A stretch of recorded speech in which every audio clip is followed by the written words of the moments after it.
photographe de mariage de luxe, hein. Tu fais des mariages absolument incroyables. L'année dernière, le fameux mariage du siècle, comme l'a appelé la presse, je sais qu'ils ont dépensé plus de 60 millions d'euros. Rien que sur l'équipe de design de ce mariage, il y a 700 personnes qui travaillent.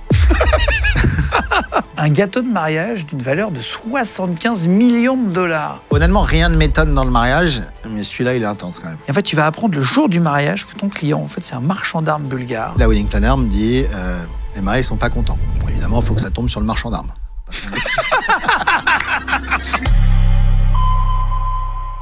Bonjour tout le monde et bienvenue sur Légende. Aujourd'hui, notre invité s'appelle Greg Fink. C'est un photographe de mariage. Il a fait des campagnes de pub aussi. Il va venir nous raconter tous les mariages qu'il a fait, y compris le plus gros mariage, le mariage du siècle à Paris, où il y en avait pour 60 millions d'euros.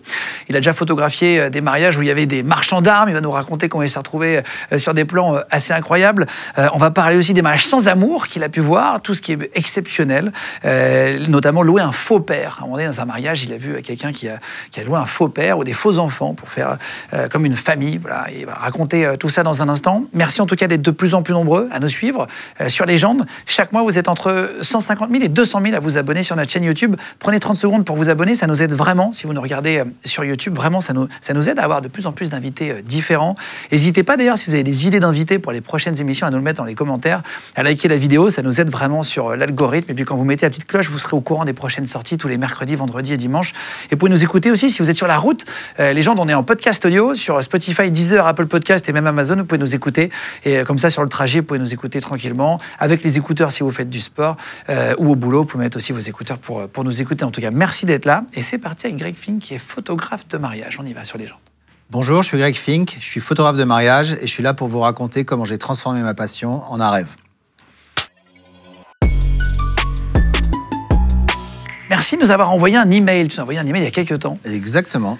Est-ce que tu connaissais l'émission et de temps en temps on vous dit tiens, si vous voulez venir, vous êtes tous les bienvenus. Il suffit juste de m'envoyer un email sur contact@legendegroup.fr avec votre numéro de téléphone, 2-3 anecdotes pour expliquer votre métier. Et toi, tu es photographe de mariage de luxe, hein. Tu fais des mariages absolument incroyables. Tu es un peu la star de ton métier.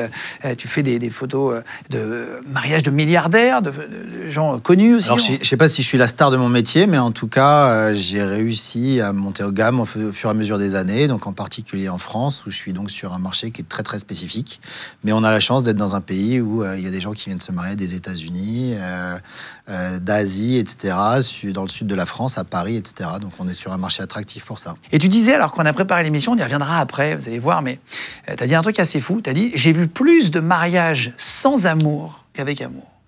Ouais, alors je veux pas tuer le mythe, mais ça m'arrive très souvent effectivement de voir des mariages sans amour. Je suis très très proche moi des mariés et des clients pendant le jour J, donc c'est des choses qu'on sent assez rapidement. Ouais. Parfois tu signes ce qu'on appelle des NDA, ouais. C'est non-disclosure, c'est ça, Non-disclosure agreement. Je sais que tu as un anglais qui est parfait. Tu me connais très bien. Donc en fait, ça veut dire qu'en fait, tu ne dois pas dire ce que tu as vu, sinon tu risques une amende très élevée. C'est une sorte de contrat de confidentialité, en gros, en français. Tu as signé des NDA pour des mariages absolument énormes, avec des énormes stars dedans. Et pourquoi ils signent des NDA? Parce qu'ils ne veulent pas qu'on sache, tout simplement, sans dire de nom, parce que ce n'est pas le but de l'émission, mais qu'on comprenne le principe de signer des clauses de confidentialité. Ils n'ont pas envie de dire qu'ils font des mariages, alors qu'ils en font, certaines. Ils ne veulent pas le dire, soit qu'ils se marient, soit la façon dont ils se marient, soit le type de budget qu'ils investissent, effectivement, et donc, ou alors des invités qui peuvent être aussi un peu touchy des fois. Et donc pour ces raisons-là, effectivement, on signe des accords de confidentialité. Mais tout ce qu'on raconte ici, évidemment, peut être raconté.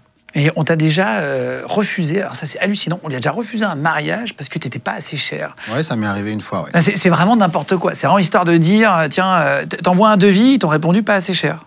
Ouais, la wedding planner m'a dit ça 2-3 semaines après, hein, et j'ai demandé s'il y avait une raison particulière pour laquelle j'étais pas passé. Elle me dit ouais, mais ils ont pas compris pourquoi t'étais aussi peu cher. Et donc il y a une fois où c'était de manière relativement évidente, mais sinon je pense que ça m'est arrivé plus que ce que je le pense. Ouais. Tu voyages beaucoup? Je passe 40% de l'année en déplacement, ouais. C'est pour ça que t'es bronzé comme ça, là? Bah, moi, je travaille dehors, je suis comme les jardiniers, donc le bronzage, il s'arrête un peu là, un peu au niveau des bras. Exactement. Tu as 45 ans, t'es né en 80, t'es né en région... Ça me rappelle. Bah, c'est pas du tout un problème. Ouais, quand on est meilleur dans son métier, on peut pas... Tu vois, c'est pas grave, non? T'es bien dans ta peau, t'es beau gosse. Ça va mieux aujourd'hui qu'il y a quelques années, effectivement. Alors, on va y revenir. Né en région parisienne, grandi près de Strasbourg avec tes parents, ton frère, ta sœur, etc. Juste parents photographes ou rien à voir? Mon père était passionné de photo, donc on a eu une chambre noire à la maison. Ah oui, donc il développait des photos à l'époque où c'était de l'argentique. Hein, Exactement. Donc moi, j'ai appris la photo via l'argentique. Mon père m'a donné très rapidement un super appareil photo, un Rolleiflex. J'ai eu ça dans les mains, je devais avoir 12-13 ans. Et donc on avait une chambre noire à la maison où je développais mes négatifs, ensuite mes tirages. Et c'était comme ça que j'ai appris. Donc mon père m'a appris sur le tas. Donc lui était passionné, mais avec un relativement bon niveau. Mais il n'était pas question d'en faire un métier à l'époque. Tu prends ton appareil, tu photographies qui quand tu as 12 piges? Je photographie ma famille. Je fais essentiellement des portraits. Quand tu es à table, quand tu es chez toi, machin, tu vois. Ouais, ma sœur a 4 ans de moins que moi, donc c'était l'époque des magazines, un peu Podium, etc. Donc elle voulait reproduire un peu des poses. Aujourd'hui, j'arrive à lui faire pas mal de chantage avec ses photos de l'époque. Donc c'est essentiellement ma famille, c'est essentiellement du portrait. Je m'amuse assez rapidement avec ce qu'on appelle la profondeur de champ, donc le côté flou derrière les portraits, je trouve ça assez magique. Et donc c'est un peu comme ça que ça commence. Tu vas faire quoi comme étude après? Tu vas partir en photo ou rien à voir? Rien à voir. Donc moi je fais une prépa à Strasbourg et ensuite je fais une école de commerce à Lyon. Et donc je fais un parcours relativement classique d'école supérieure en école de commerce.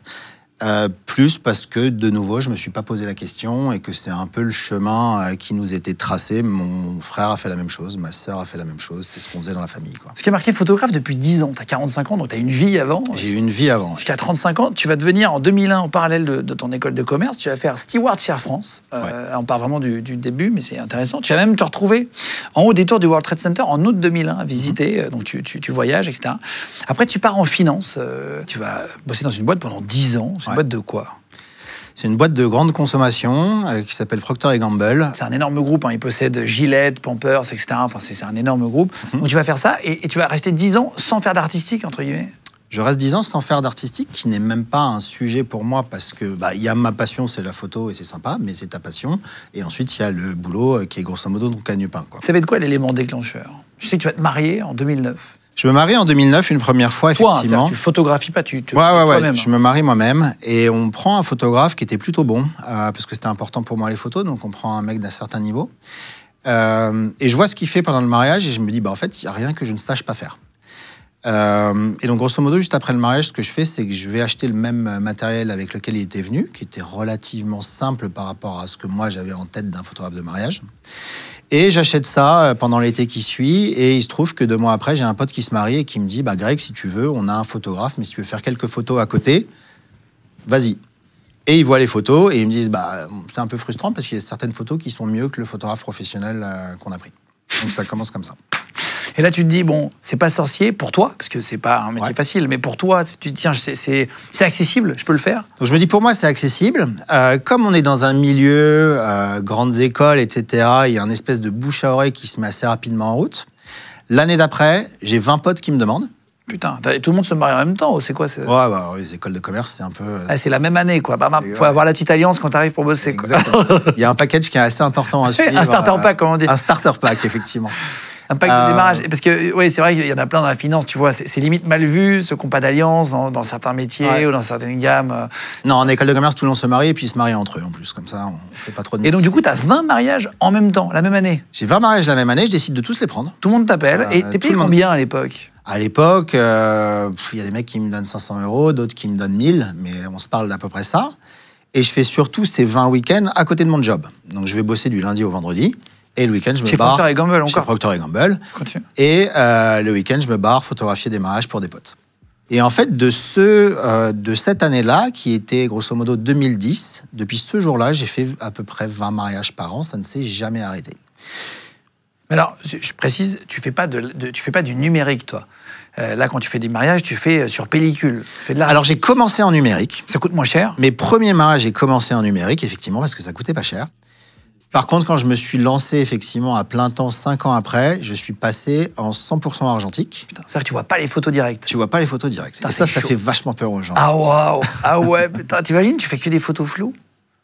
Il y a quand même peu de chances que... Alors, t'es censé savoir ce que tu fais, effectivement. Non, mais tu vois ce que je veux dire? C'est flippant pour un mariage. Imagine, t'as une merde dans la pellicule, t'as pris... faut pas faire de conneries. Hein. Alors, faut pas me parler de ça et je vais toucher du bois tout de suite, parce qu'effectivement... mais non, en fait, il y a un moment, quand tu sais ce que tu fais, l'argentique a une qualité pour moi qui dépasse celle du numérique, qui a un côté en plus qui traverse les années. Parce qu'il ne faut pas oublier que des photos de mariage, il faut être en mesure de les regarder aujourd'hui, mais il faut que tes enfants les regardent, tes petits-enfants les regardent. Et quand tes petits-enfants les regardent, ils ne disent pas c'est quoi cet editing pourri. C'était peut-être la mode en 2020, mais aujourd'hui, c'est démodé. Et donc, l'argentique te donne ça, mais effectivement, il faut savoir ce que tu fais. Alors, tu vas en parallèle de ça, sur le papier, j'ai noté les dates. Hein, donc, 2009, tu te maries. Tu vas acheter un appartement à Montmartre cette année-là. Tu vas avoir une fille en 2011, donc 2 ans 2012, plus tard. Ouais. Tu vas réaliser que tu es en dépression. C'est-à-dire que tout va bien sur le papier. T'achètes appartement, femme, mariage, enfant, etc. Dépression, pourquoi? Comment tu le ressens déjà? Comment ça se matérialise? Le boulot, même si ça se passait bien, c'était quand même pas une dinguerie où je me disais pas, je me vois faire ça encore 20 ans. C'est que j'ai suivi un espèce de schéma où on m'a dit, voilà, il faut... Enfin, un schéma qui est social, hein, en disant, il faut se marier, il faut avoir un enfant, il faut avoir un job, etc. Et en fait, au final, tu es juste super malheureux tous les jours quand tu te lèves. Donc là, je me dis, bon, il y a un souci, il est peut-être temps de prendre les choses en main. Donc il y avait beaucoup de sujets quand même, si tu veux. Il y avait le sujet de mon couple, il y avait le sujet de mon taf, et puis il y avait le sujet de ma santé mentale de manière générale, qui à cette époque-là était aussi un truc un peu tabou, quoi. Enfin, on se parle de ça, on est en 2010, voir un psy à l'époque, c'était genre t'es fou, quoi. Et donc tu vas démissionner? Ouais, donc là je fais l'été de tous les dangers, puisque je démissionne en juin 2014 et je me sépare avec ma femme en août 2014. C'est toi qui lui annonces? Alors, comme ça allait pas depuis quelques temps, il se trouve que c'est une décision commune. Mais plus de son côté, la décision commune. Je vois ça sur Internet, c'est une décision commune, mais plus de son côté. Mais, plus de mon côté, effectivement. Non, c'était vraiment une décision commune. Et d'ailleurs, la séparation s'est bien passée. C'est important de réussir son divorce. Surtout quand on a des enfants. Réussir sa vie de couple, c'est génial. Nous, ce qui était le plus important, c'était Juliette qui était au milieu, etc. Donc, on a fait en fonction d'elle. Mais je fais un peu l'été de tous les dangers. Et puis après, moi, j'aime bien, je fonctionne aussi un peu comme ça, en mode reset, quoi. C'est que je vais accepter des choses pendant un certain temps, je vais prendre sur moi. Des fois, je vais même souffrir, et puis à un moment, quand c'est trop, je remets les compteurs à zéro. Et c'était un peu ce que j'ai fait en 2014. Et tu vas te lancer donc avec une auto-entreprise, tu vas créer ta boîte au départ. Comment ça va se passer? Comment tu vas trouver tes premiers clients? Ça va continuer naturellement avec le bouche à oreille? Donc en fait, le moment où je quitte, j'avais déjà fait 4-5 années où j'avais photographié ces 20 mariages de potes tous les ans. Donc, je m'étais déjà fabriqué un site internet, j'ai déjà des photos qui circulent, c'est le début d'Instagram. Moi, je me mets très rapidement à Instagram, ça commence à bien marcher, c'était plus facile à l'époque de trouver des followers sur Instagram qu'aujourd'hui. Et donc, j'ai un nom qui circule déjà, et au moment où je débranche mon taf, j'ai déjà un petit nom en France. Et par contre, moi, le déclic, ça a été quoi? C'était qu'un jour, je me paye une formation avec un photographe américain, où je vais, en gros, en prenant mes vacances. Je dis, bon, voilà, pendant les vacances, j'ai rien à faire, je vais aller voir un photographe américain pour voir ce qu'il a à raconter, et j'y vais essentiellement pour faire de la photo argentique. Et on se présente tous dans la salle, et je me présente, et je dis, ben moi, je suis photographe de mariage, c'est ma passion, et j'en ferai jamais mon métier. Je le dis avec ces termes-là. C'est 6 mois avant l'été dont on se parle. Et le mec me dit, bah, pourquoi tu dis ça? Et je lui dis, bah, écoute, la photo de mariage en France, les Français, ils investissent pas des masses sur leurs photographes. Tu peux faire que 20 ou 25 dates par an parce que bah, c'est les week-ends, c'est essentiellement printemps, l'été, etc. Donc, t'en vis pas. Et le mec me répond, bah, écoute, c'est bizarre que tu dises ça parce que nous, aux États-Unis, c'est monnaie courante d'investir 20 000, 30 000, 40 000 dollars sur son photographe. Putain. Et là, le mec me dit ça. 3 mois après, je quitte mon job. Ah, waouh. Et par contre, je dis, à partir de ce moment-là, mes clients seront des clients américains. Donc, tu vas mettre ton Instagram en anglais. Donc, je vais switcher mon Instagram en anglais. D'ailleurs, tu dis Instagram, tu dis pas Instagram. Exactement. Tu dis un peu à l'américain. Et donc, tu mets tout en anglais pour essayer de te faire une clientèle là-bas. Je commence à poster à des horaires où les États-Unis sont réveillés. Donc, au lieu de poster à 8h du matin en France, bah, tu postes plus l'après-midi parce que tu te dis que tu seras visible là-bas. 6 heures de moins. 6 heures de moins ou 9. Ouais. Tu mets les hashtags qui vont bien et d'un coup d'un seul, tu commences à être assez visible, effectivement. Et comment ça va partir, vraiment? Parce que tu as un Instagram, c'est bien beau, mais il y en a plein qui ont des Instagrams en anglais. J'ai pas le sentiment que ça soit vraiment parti. Ça a été vraiment graduel. Ouais. Sur le temps long. Ouais, c'est que moi, j'ai une technique du moment où je me suis lancé à plein temps dans la photo, c'est que j'ai dit mon tarif moyen d'une année devient le tarif le plus bas de l'année qui suit. Pourquoi? Parce que j'ai envie de faire des mariages qui sont de mieux en mieux. Ouais, et donc, t'as envie de monter en gamme. T'as envie de monter en gamme. Tu pars à combien au départ? Tu dis 500 pour les potes, mais je sais pas, quand tu deviens professionnel. Alors, quand je deviens professionnel, c'est très simple. La première année, je suis à 4 000 €. Je suis à 4 000 €, sauf que je suis uniquement en argentique. Ce qui est cher ou pas? Pardon, mais on n'a pas du tout de notion. L'argentique, t'appuies sur ton déclencheur, une photo coûte 2 €. Donc en fait, le premier mariage que je fais pro, je facture 4 000 €. J'emmène mes pellicules au labo. Je me rappelle, le prix du labo, c'était 4 200. Je me dis, ça valait bien le coup de faire une école de commerce. Donc au début, je perds de l'argent. Mais c'est assumé. Fais ton nom. C'est assumé parce qu'à ce moment-là, faire de l'argentique est considéré comme le truc de luxe. C'est l'élite. C'est l'élite dans la photographie de mariage. D'accord. Donc j'assume le fait que je vais perdre de l'argent au début. Mais donc, première année, je suis en moyenne à 4 000 €. Deuxième année, je suis à 5 500. Après 2 ans, je suis à 7 000. Et donc, je monte tu as monté comme ça vite au fur et quand à même. mesure. Mais j'ai pas d'élément ou de mariage qui m'a propulsé en disant, bon, désormais, c'est ce prix-là. Tu vas répondre à un très gros mariage au lac de Côme, en Italie. Ouais. Et tu vas pas être pris. Pourquoi Explique-nous l'histoire. La wedding planner m'appelle et me demande un devis. Elle me dit, Greg, c'est un gros truc, il y a 5 jours de couverture. 5 jours de mariage. Ouais. Putain, c'est... Ouais, ils font 3 jours, enfin des trucs avant, ils font une beach party, ils font un brunch le lendemain, enfin 5 jours de couverture. Un gros mariage, quoi. Gros mariage. Et il faut 4 photographes. Il faut que tu inclues les frais d'hôtel pour tout le monde, etc. C'était une époque où, en moyenne, je devais facturer entre 8 et 10 000 € par prestation. Là, je commence à faire un devis. Et le chiffre sur lequel j'atterris, c'est 65 000 €. Moi, Après, vous êtes 5. 4 photographes plus toi ou 4 photographes en tout? Moi, plus 3. Plus 3, ok. Mais mon équipe. Enfin, D'accord. C'est moi qui devise pour tout le monde. J'arrive sur 65 000 €. Il y a de la TVA, on est en France, il y a 20% de TVA, etc. Ça arrive à 65 000 €. J'envoie le devis, petite goutte de sueur. Je dis, qu'est-ce que c'est que ce truc-là? Moi, je facture 10, 15 000. Donc, il y a toujours ta zone de confort, et puis il y a dès que tu la dépasses, etc. Et la wedding planner m'avait dit, par contre, que tu saches, je propose que 2 photographes sur ce truc-là. C'est toi et lui. Et le nom qu'elle me donne, c'est le meilleur photographe de mariage du monde. Et donc, j'envoie le truc. Les clients ne me bookent pas. On fait un call avec les clients, ça dure 1 heure, ça se passe très bien, etc. 3 jours après, elle me dit, Greg, ils partent avec l'autre. Je dis, aucun souci. Le mec est très bon, ça fait 25 ans qu'il est là, je comprends. Est-ce qu'il y a une raison particulière? Elle me dit, les clients n'ont pas compris pourquoi tu étais aussi peu cher. À 65 000 €. Je dis, mais il est passé à combien? Il est passé à 120 000 $. Putain. Donc au double. Et donc toi, dès lors, il y a un truc qui s'installe où quand tu reçois 2 devis et qu'il y en a un qui est moitié moins cher que l'autre, tu dis, c'est de la merde en fait. Hein. Ouais, en fait, c'est ça. Ça arrive souvent ou pas? Je pense que ça arrive beaucoup plus souvent que je le pense. Et je pense que ça arrive en général aux gens plus souvent qu'ils le pensent. Surtout sur les très gros trucs, là. On parle de très, très gros mariages. Ouais, mais en fait, ça marche avec tous les budgets.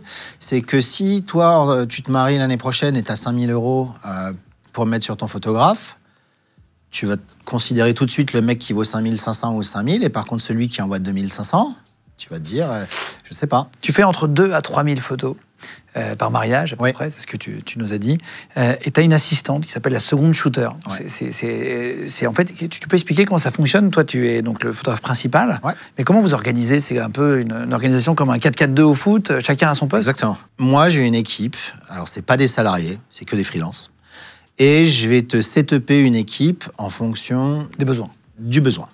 Si tu me dis je me marie avec 30 invités, c'est pas pareil que si tu me dis je me marie avec 800 invités. J'ai eu une demande un jour en Indonésie, un mariage avec 4000 invités.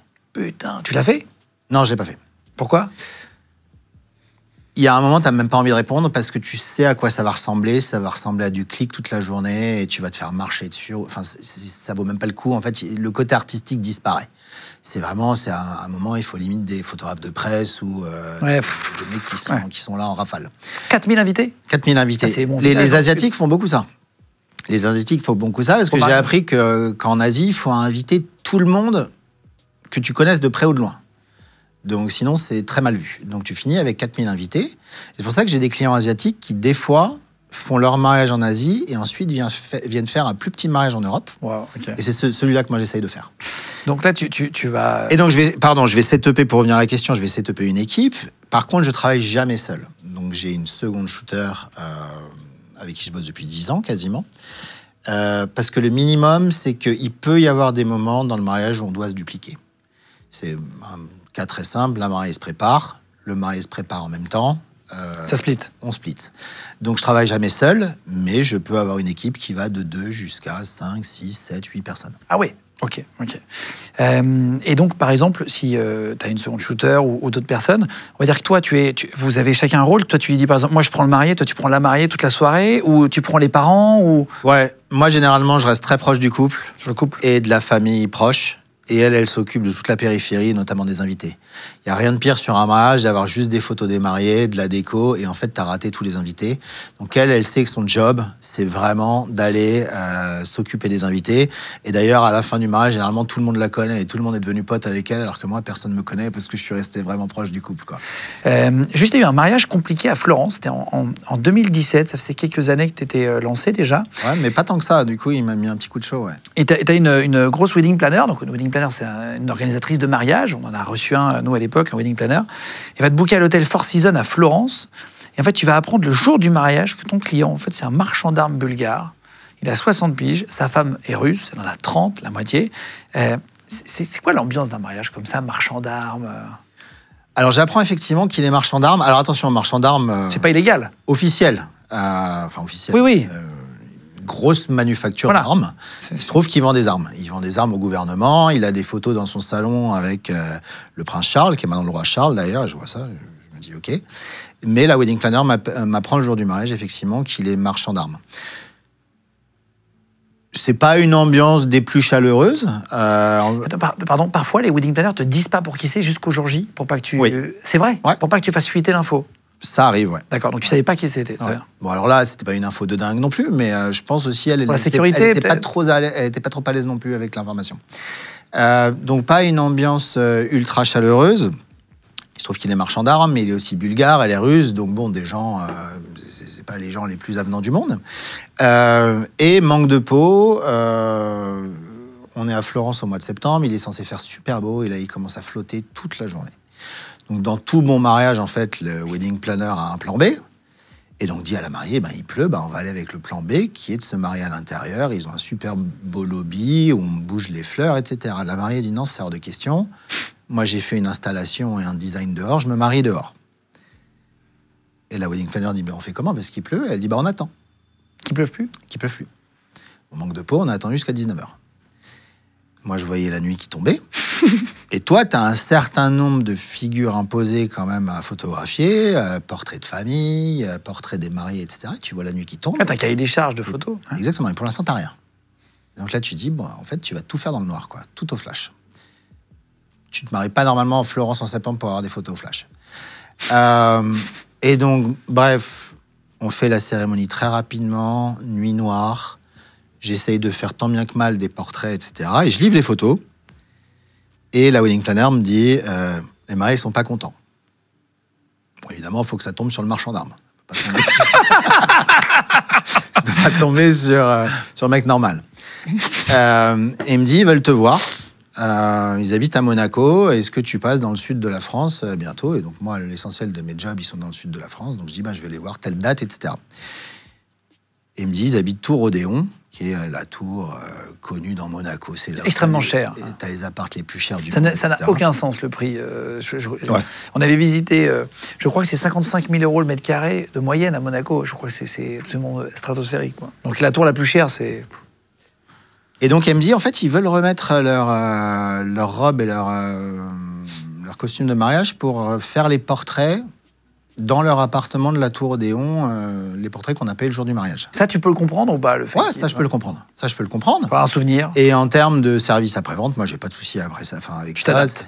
Je le fais avec grand plaisir. C'est juste que là, je me retrouve, je crois qu'ils sont, je sais pas quel étage, 50e étage, peu importe. Et la mariée va se changer, remettre sa robe, et je me retrouve avec le mec sur le balcon, au 50e étage, tout seul, qui me dit, tu sais, Greg, on n'a pas bien aimé les photos quand même. Là, tu te dis, je sais pas ce que je fous là, mais on va les faire rapidement. Il va me pousser. Mais ça s'est très bien terminé et ils étaient contents après coup.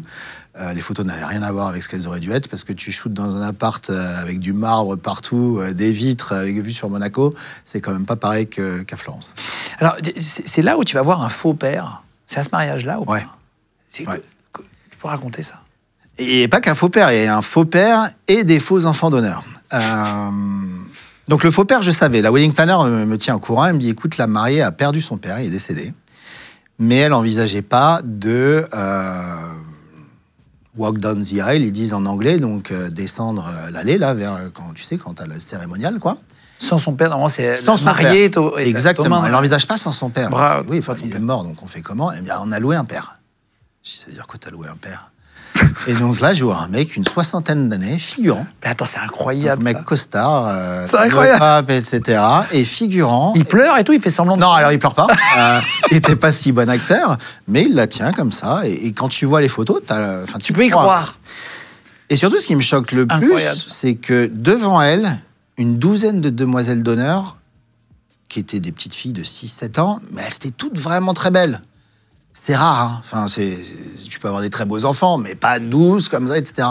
Et je dis, c'est qui les enfants là? Il me dit, ah non, mais ça c'est l'opéra de Moscou où on a pris des ballerines et c'est elles qui font les enfants d'honneur. Mais c'est super triste, c'est-à-dire que c'est même pas leur famille. C'est juste beau, mais... Ouais, mais c'est un show. Oui, c'est un show. Et donc tu as des gens en fait qui vont inviter des gens, je sais même pas trop si ces gens-là ont vraiment des amis. Donc, c'est des connaissances, c'est des relations business. Il y a peu d'amour, quoi. Enfin, pas et ils veulent faire un show. Et donc là, c'était un show. Putain. Après, pardon, mais c'est un show, oui, mais je trouve ça un peu... C'est mon opinion, mais c'est un peu glauque de mettre un figurant. Autant prendre son parrain, son oncle, quelqu'un avec qui tu... Elle n'avait pas. Elle n'avait pas, tu vois, il y avait juste sa mère qui était très importante pour elle. Et donc, il n'y avait pas, quoi. Après, les photos sont belles. Hein. Putain, c'est impressionnant. Alors, on voit des photos. Là, il y a une photo. Tu nous as filé une photo parce que parfois, il y a des artistes connus. Donc là, tu as le droit de la montrer. Hein, tout ce que tu montres là, tu as demandé l'autorisation à chaque fois. Et on t'en remercie. Une photo de John Legend, justement. John Legend. John Legend, on dit. Ouais, on dit à l'américaine, comme tu dis Instagram, on dit John Legend. Ça, c'est toi qui l'as fait, la photo, par exemple? C'est ma photo, T'as vu qui en gros artiste que tu peux dire Lui, c'était impressionnant parce que c'était le premier. Et surtout, ce qui était rigolo là-dessus, c'est que la wedding planner ne m'avait pas prévenu. Parce que c'était une surprise. Généralement, quand les gens bookent un artiste, ils font en sorte que ça soit une surprise pour les invités, pour avoir le côté, genre tout le monde qui dit waouh, etc. Et ça peut arriver qu'ils ne préviennent pas les prestataires pour qu'on foute pas la surprise en l'air. Et donc, en fait, John Legend, il avait été booké pour 4 chansons. Notamment All of Me, qui était censée être la première danse des mariés. Et donc, il y a un moment, quelqu'un qui prend le micro, qui dit maintenant la première danse des mariés. J'entends All of Me, je me dis putain, le son, il est quand même vachement bon, quoi. Puis je me retourne et il y avait John Legend au piano. Donc, ça, c'était assez impressionnant. Ils prennent des artistes. T'as une idée de fourchette? C'est intéressant pour toi. Oui, je connais les prix parce que moi, je suis très pote avec des gens qui gèrent tout ce qui est musique et entertainment pour des mariages et qui ont dans leur téléphone les noms de toutes les stars. Mais parce que tout le monde en fait. C'est en centaines de milliers de dollars? Ça va dépendre de 2 choses. John Legend, il était là avec un piano, il a fait 4 chansons. J'avais eu le prix, c'était il y a 10 ans, c'était 300 000 €. Putain. Pour 4 chansons? Pour 4 chansons. C'est incroyable, quoi. Il ne faut pas faire de fausses notes. L'année dernière, le fameux mariage du siècle, comme l'a appelé la presse, il y avait Maroon 5. Maroon 5, c'est différent. Pourquoi? Parce qu'ils sont 5 ou 6 sur scène. Ils ont une prod où il faut construire une scène. Oui, il y a les techniciens. Maroon 5, il ne va pas jouer dans ton salon de 20 mètres carrés. Donc, il faut une prod, il y a des techniciens qui viennent avec. Maroon 5, j'ai cru entendre 7 millions. Putain, c'est incroyable. Moi, je suis très fan. Pour 4 chansons aussi? Non, par contre, c'était un concert d'1 heure, 1 heure et quart. Ah ouais. C'était un truc sérieux. Donc... 7 millions. Ouais. Mais parce qu'il y a de la prod aussi. Tu m'étonnes qu'ils viennent, les artistes. Franchement, c'est super. Mais je suis sûr que tu peux avoir Beyoncé, et je suis certain que Beyoncé en a déjà fait.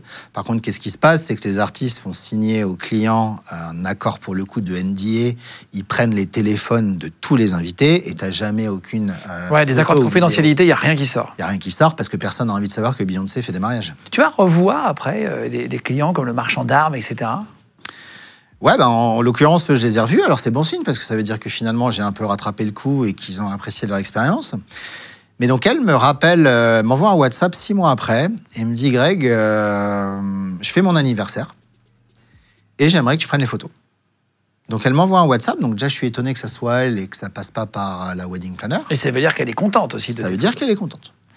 Je lui dis, OK, aucun problème. Quelle date? Elle me dit, book telle date à Saint-Tropez. Elle ne me donne aucune autre information. Donc à ce moment-là, moi, je ne sais pas si je dois shooter une soirée avec 20 personnes dans un resto ou une espèce de bringue dans une villa avec 400 personnes. Bien sûr. Aucune info.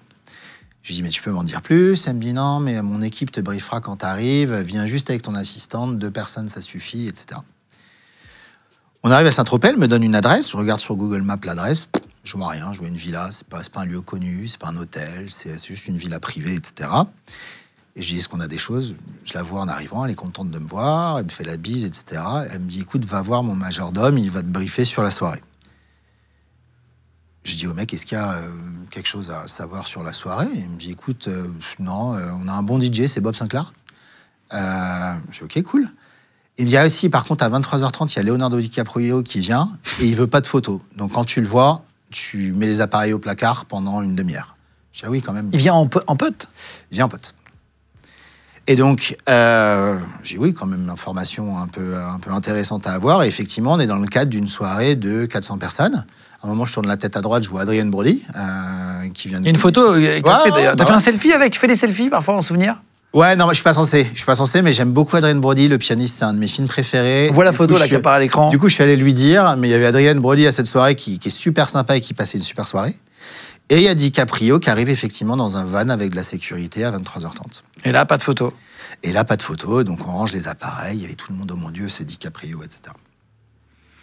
Et alors, DiCaprio? Alors DiCaprio, qu'est-ce qui s'est passé? C'est que DiCaprio, il allait fumer un cigare avec le couple, et il est resté vachement à l'écart du truc.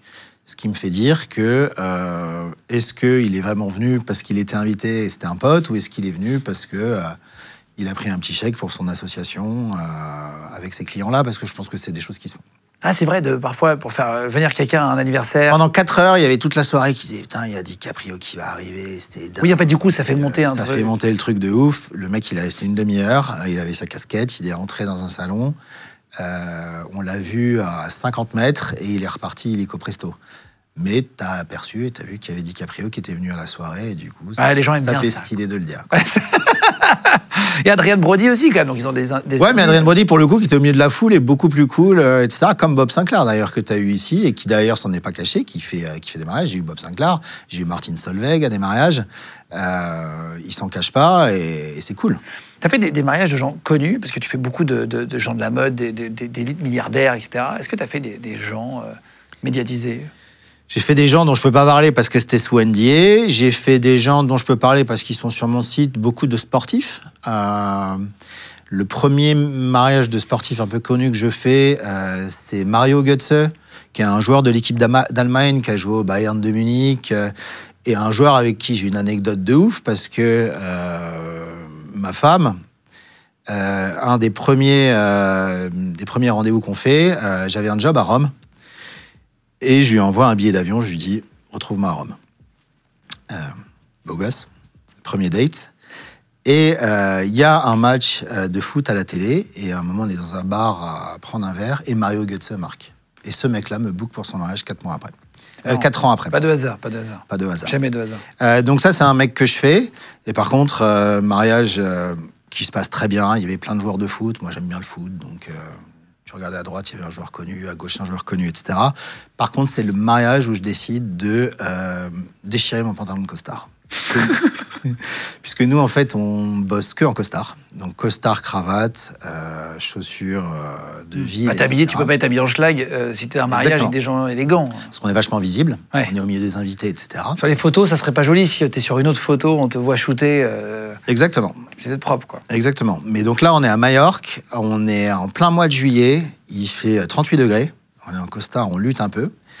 Ils sont en retard, comme ça arrive souvent. Donc, ils me disent, Greg, t'as 5 minutes pour les portraits. Putain. Donc, toi, tu demandes normalement une demi-heure. Quand tu demandes une demi-heure, tu sais que tu vas avoir 20 minutes, mais tu demandes une demi-heure. Il dit, t'as 5 minutes. La lumière, elle est pas bonne, c'est pas le bon endroit, mais t'as pas envie de les bouger parce qu'ils ont chaud, etc. Et je monte sur un muret et boum, je déchire mon costard, je déchire mon pantalon de costume. Et il y a Manuel Neuer, qui est le gardien à l'époque de l'équipe d'Allemagne et du Bayern, qui me tape sur l'épaule pendant la cérémonie, qui fait, mec, tu feras gaffe parce que... T'as un énorme trou au niveau des fesses? Un énorme trou au milieu de la cuisse, ouais. T'as fini le mariage comme ça? J'attendais qu'il fasse nuit assez vite, et j'ai effectivement fini le mariage comme ça, ouais. Tu vas louper des mariages aussi, celui de Heidi Klum par exemple. Ouais. Comment tu rates des mariages? Ça veut dire quoi?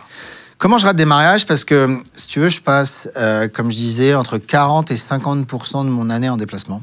Oui, c'est beaucoup. Ce qui est beaucoup. Ma femme, avec qui je travaille aussi, pas dans la photo, elle a sa société, se déplace énormément aussi. Et on a 2 enfants. Donc, si tu veux, moi, j'ai un sujet qui est important pour moi, c'est mon équilibre vie perso, vie pro. Et donc, en fait, je bloque des plages dans mon agenda où je ne réponds pas à des appels d'offres. Et parmi ces plages-là, il y a 3 semaines pendant juillet-août où je pars en vacances avec mes enfants.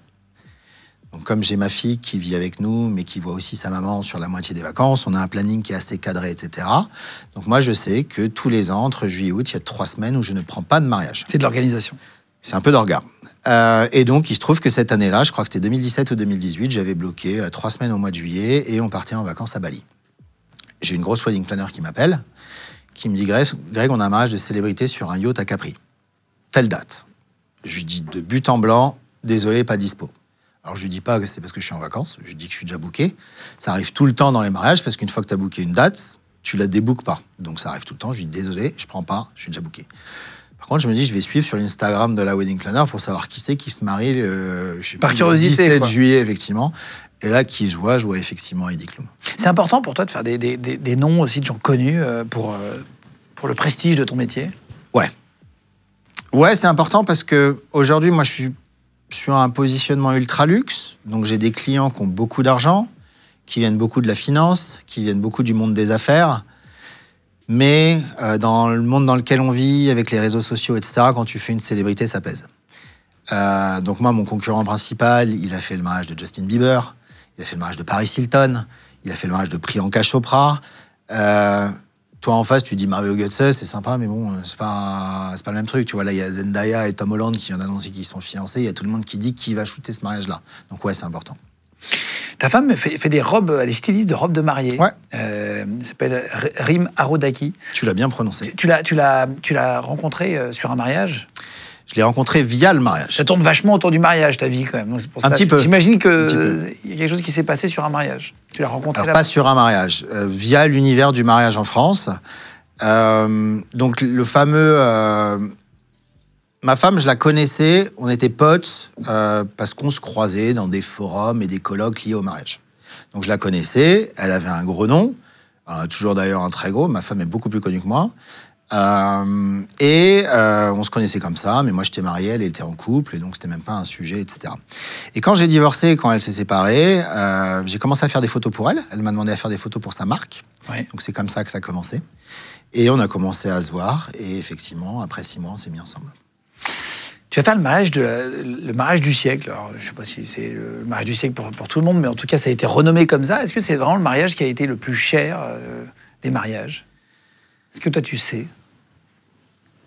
En tout cas, alors, il y en a un qui, depuis, a potentiellement dépassé. C'était l'année dernière, c'était des Indiens, là, le mariage où il y a Justin Bieber qui est allé, il y avait Kardashian qui y sont allés, etc. Je crois que ils n'ont pas donné de budget. À l'époque, c'est la presse française qui l'a appelé comme ça. Il se trouve que c'était chez nous. Donc, c'était à Paris. Donc, ce mariage, je crois que les clients... Enfin, c'est pas je crois, c'est je sais qu'ils ont dépensé plus de 60 millions d'euros. C'était en France. pour 5 jours. Pour une petite semaine, ouais. Ils ont fait travailler énormément de personnes. Rien que sur l'équipe de design de ce mariage, il y a 700 personnes qui ont travaillé. Donc, c'est vrai que le budget peut paraître énorme. Il peut être choquant. Il est énorme. Il peut paraître choquant. Je l'entends, oui, mais il a eu lieu en France, donc Cocorico. Oui, c'est bien. Et il a fait bosser plein de gens. Il dépense de l'argent chez nous, c'est très bien. C'est super. Ça fait vivre du monde et tout. Exactement. Attends, 700 personnes en stylisme, mais pourquoi ils ont dessiné des costumes pour tout le monde? Comment tu pars 700 personnes sur... Alors imagine un truc, c'est que les clients avaient privatisé le Crillon sur la place de la Concorde. Qui est un hôtel de luxe à Paris, mais qui est qui est un très très bel hôtel. Donc ils l'ont privatisé, ça veut dire quoi? Ça veut dire qu'ils ont acheté toutes les chambres pendant une semaine, qui est déjà un petit budget. Et en fait, ils ont refait ensuite la déco du Crillon. C'est-à-dire que le premier jour où je suis arrivé, j'ai vu des camions de déménageurs qui sortaient les meubles du Crillon, qui sont magnifiques, parce que je sais pas si t'es déjà allé au Crillon, c'est magnifique. Oui, c'est très beau. Ouais. Mais ils ont mis de la déco qui était peut-être un peu plus à leur goût. Versailles, quoi. Donc là, il y a un designer qui a dit, moi, je pense qu'en plus des fleurs, le jour du mariage, en plus de l'Opéra Garnier, je pense que ça serait cool qu'on refasse la déco du Crillon. Comment t'es contacté pour ça? Comment tu te retrouves en relation avec eux? Wedding planner. Donc la wedding planner, elle me contacte 10 mois avant.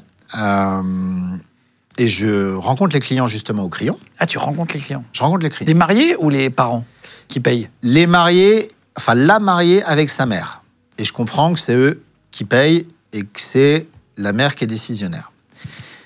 À ce moment-là, je me rends compte que il n'y a même pas d'appel d'offres. Ils me disent, non mais Greg, c'est toi.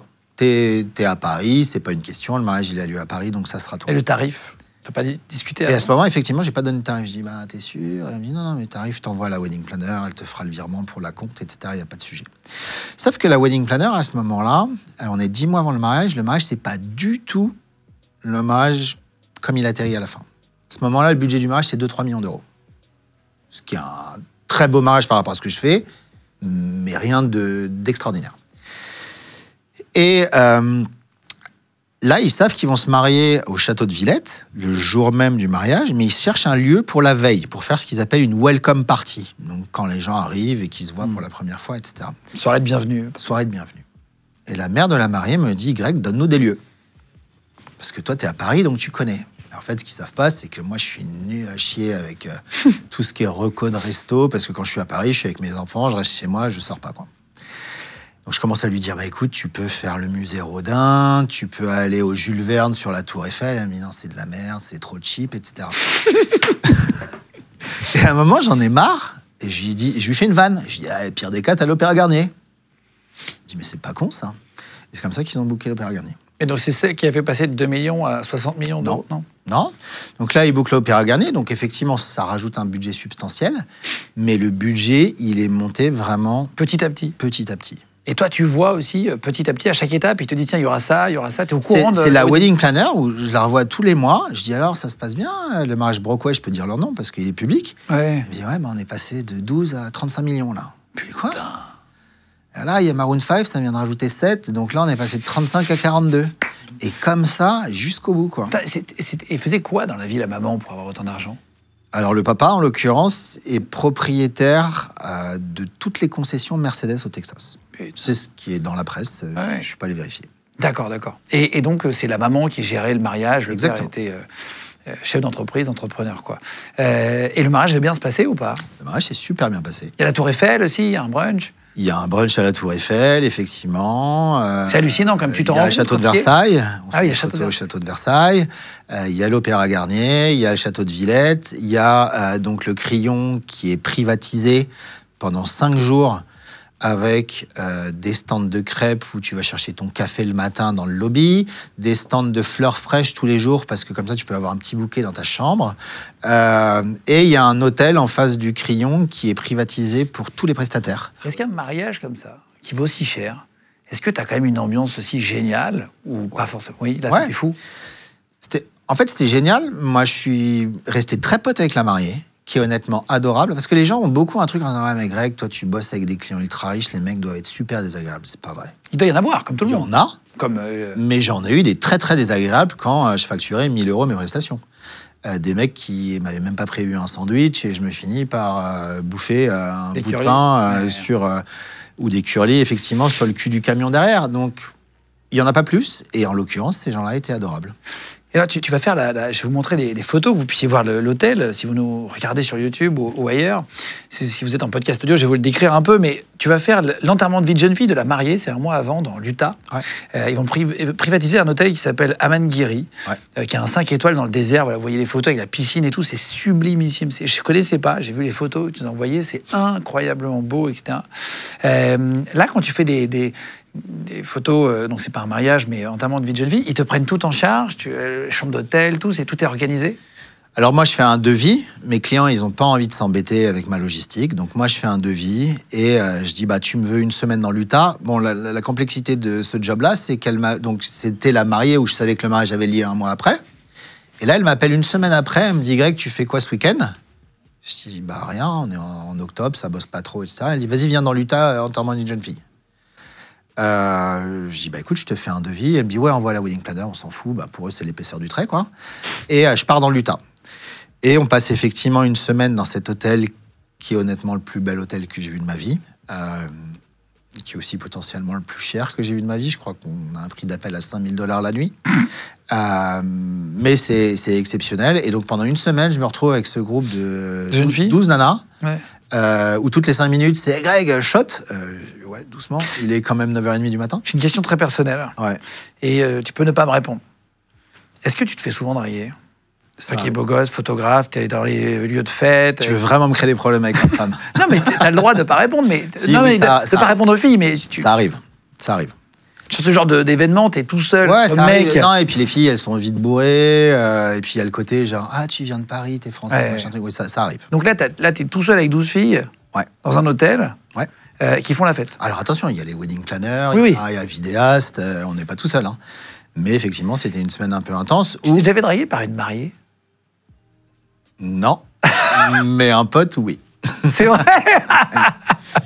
Voire Arrête même ça. l'histoire dit qu'il y a eu un peu plus que Arrête. la drague, ouais. Putain, c'est avec incroyable. la mariée le jour J, ouais. Quoi? Ouais, chaud, ouais. Mais non. C'est une grosse rumeur dans le. Elle n'a pas été vérifiée, mais il y a tellement de gens qui en parlent qu'il semble que ça soit vrai, ouais. Arrête, c'est risqué ça. Hop, C'est un peu risqué, ouais. hop, hop, hop. Ouais. T'as toute la famille du gars. Ah ouais. C'est vrai, il y a des mariés qui vont. Mais c'est un couple libertin ou pas? On en a eu ici des couples libertins. C'était juste un petit coup de cœur. Non, coup de cœur. Mais par contre, j'ai un de mes meilleurs potes qui est photographe en. Alors, c'est pas totalement la même histoire, mais il est photographe au Portugal. Il est divorcé et remarié. Sa femme aussi. Et il a shooté le mariage de la fille avec qui il est maintenant. Ce qui est aussi une situation un peu particulière. Ah ouais. Le mec s'est remarié avec Ouais. une fille. Et cette fille-là, il avait photographié son premier mariage. Ok. Donc, il y a eu quand même un petit coup de cœur. Putain, waouh. Non, après, moi, je le dis toujours. Alors, de nouveau, j'ai pas envie de m'attirer des problèmes avec ma femme ici. Mais on passe beaucoup de temps avec la mariée. T'as qu'à pas lui dire que t'as fait une émission, puis elle le saura pas. On passe beaucoup de temps avec la mariée. Et puis, oui, c'est des moments où, en plus, tu peux pas t'arrêter non plus à la. Il faut aller chercher un peu les gens dans la photo. Enfin, tu peux pas t'arrêter à. On fait des photos très basiques, etc. C'est un échange. Comment ça va se finir dans l'Utah, alors, cet enterrement de vie de jeune fille? Du coup, effectivement, une semaine avant, elle me dit on part dans l'Utah, viens avec nous. Et donc, moi, je me retrouve à bloquer une semaine et à me barrer dans l'Utah. Il se trouve que, on a beaucoup de problèmes logistiques à anticiper aussi. Comment tu vas dans l'Utah? Tu fais un Paris-Las Vegas avec une connexion, je crois, à Amsterdam. Ils ont perdu ma valise. Donc, tu arrives après 14 heures de vol à Las Vegas. Le premier truc que tu fais, c'est que tu vas dans un outlet pour acheter une semaine de fringues, quoi. Mais après, ça s'est super bien passé. Quand tu as des connexions comme ça avec les clients, ce qui est le cas de nouveau avec cette mariée avec qui on est resté amis, c'est limite, en fait, tu participes aux expériences avec eux. Donc, on a fait de la voiture tout-terrain dans le désert. C'était génial.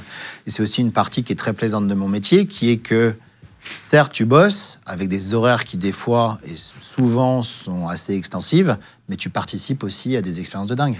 Est-ce qu'on t'a déjà contacté en te disant, voilà, moi, j'ai pas un gros budget, j'ai pas beaucoup d'argent, mais j'adore ce que vous faites. Ouais. Est-ce que vous pourriez faire un effort et puis d'y aller, parce que tu sais que ça fait plaisir, et de prendre beaucoup moins cher qu'ailleurs, mais de passer un super moment avec des gens super sympas? Tous les jours.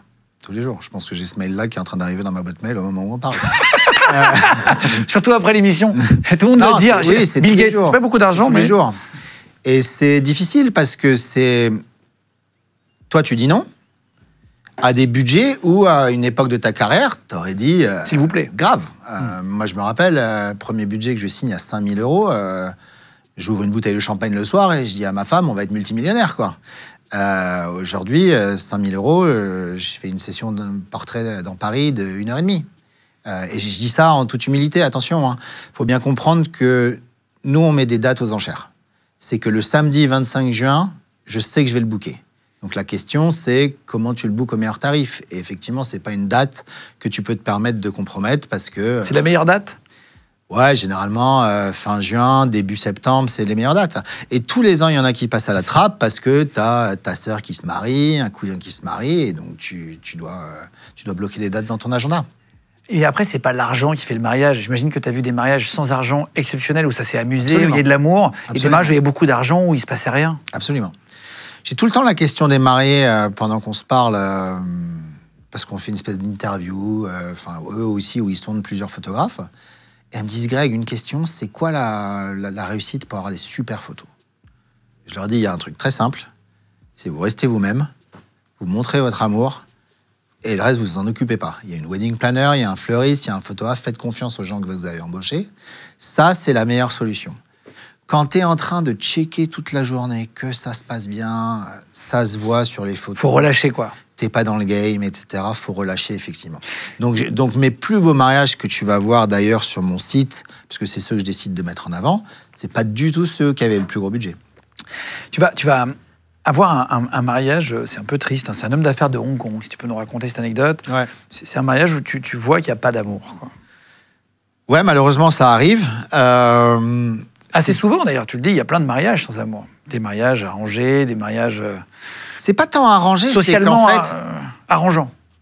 Oui. Et je me suis aussi rendu compte que par rapport à ça, il fallait sortir un peu de cette... On a notre vision française, l'amour, la passion, etc. C'est pas dans toutes les cultures. Aux États-Unis, si t'es pas marié à 30 ans, ça commence à être un souci et t'as un peu un tampon sur le front qui dit c'est pas bien. Ouais, bizarre cette fille, bizarre ce mec. Ouais. Il est pas marié, c'est pas normal. Et donc, quand tu parles, moi par exemple, il y a un truc, j'en parlais aux Américains, quand ils échangent leurs vœux, ils disent I married my best friend. Je me marie avec mon meilleur ami. Je dis, ouais, j'ai pas envie de me marier avec ma meilleure amie, quoi. Enfin, il faut de la passion, etc. Donc, j'ai aussi appris à anticiper les cultures un peu différemment. Tout le monde ne fonctionne pas forcément comme nous. Et on n'est d'ailleurs pas les gens qui se marient le plus en France. Et donc, effectivement, cette anecdote et cette expérience est sûrement la plus compliquée que j'ai eu à gérer dans ma vie. La wedding planner m'appelle le matin du mariage. Elle me dit, le mariage n'a pas lieu. J'ai dit, comment ça, le mariage n'a pas lieu? J'étais censé me pointer dans 3 heures. Elle me dit, bah non, mais on n'a pas de nouvelles du marié. La mariée avec ses demoiselles d'honneur à Paris au Shangri-La depuis une semaine. Elles font du shopping, elles attendent le mariage, etc. Lui était censé venir hier soir en jet privé. Personne n'arrive à le joindre. A priori, il est resté à Hong Kong. Je dis, bon, bah, le mariage n'a pas lieu. Pas de peau, mais bon, moi j'ai été payé, donc à la limite, pourquoi pas, quoi. 1 heure après, elle me rappelle, elle me dit, putain, le mec vient d'arriver.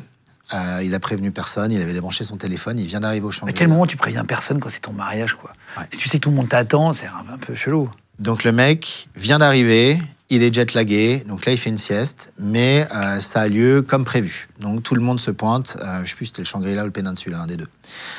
On se pointe, on essaye d'avoir accès à la chambre, le mec dort au milieu. Et pourquoi il faut avoir accès à la chambre? C'est qu'on photographie toujours les chaussures, la bijouterie, les robes, etc. Donc là on essaye de pas faire de bruit parce que le mec dort au milieu, etc. On arrive à la cérémonie. La personne qui devait les marier était une invitée. À 10 minutes de les marier, elle dit « Non, je le fais pas ». Et là, la wedding planner dit « Bon, tu veux pas le faire, moi je vais le faire ».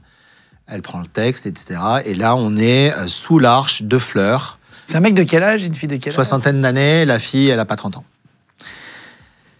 Et là, on est sous l'arche. Le gars, clairement, il est là, mais il en a rien à foutre. Main dans les poches, pas de cravate, chemise ouverte, etc. Il en relâche même le jour de son mariage. Relâche total. Et la wedding planner lui dit en anglais, écoute, maintenant qu'on est tous là, profitons de la journée. Et le mec lui répond, seul endroit où j'ai envie d'être là, c'est dans le prochain vol pour Hong Kong. C'est sympa pour sa femme. Alors que la fille, elle est à 2 doigts de descendre vers l'hôtel. C'est fou. Ambiance de merde, toute la journée. J'apprends plus tard que ce mec-là est un très gros homme d'affaires d'Hong Kong et qu'il a plusieurs femmes. 2-3 femmes. Parce qu'apparemment, certains hommes d'affaires d'Hong Kong, c'est le cas. Donc, il y a la mère de ses enfants, il y a une espèce de maîtresse officielle, et puis il y a elle qui est la jeune nouvelle femme qui a eu le droit de faire un mariage à Paris, mais lui, très clairement, il n'en a rien à foutre. On se déplace tous vers un gros château à 1 heure de Paris. L'ambiance, elle est glaciale. Alors que vague de chaleur à Paris, il faisait 42 degrés, c'était infernal. Et pendant le dîner, pas de discours, c'est chiant, c'est glauque, etc. Et à un moment, tu vois la mariée qui veut parler. Elle dit, mais elle est toute timide, elle dit, non, je sais pas si je dois y aller, etc. Et là, il y a ces demoiselles d'honneur qui disent, si, il faut que tu y ailles, etc. Donc à un moment, elle prend le micro, elle se lève. Elle dit, je veux juste faire un toast à la personne la plus extraordinaire que j'ai jamais rencontrée, mais aussi au plus gros connard que j'ai rencontré, asshole en anglais. Et au moment où elle dit ça,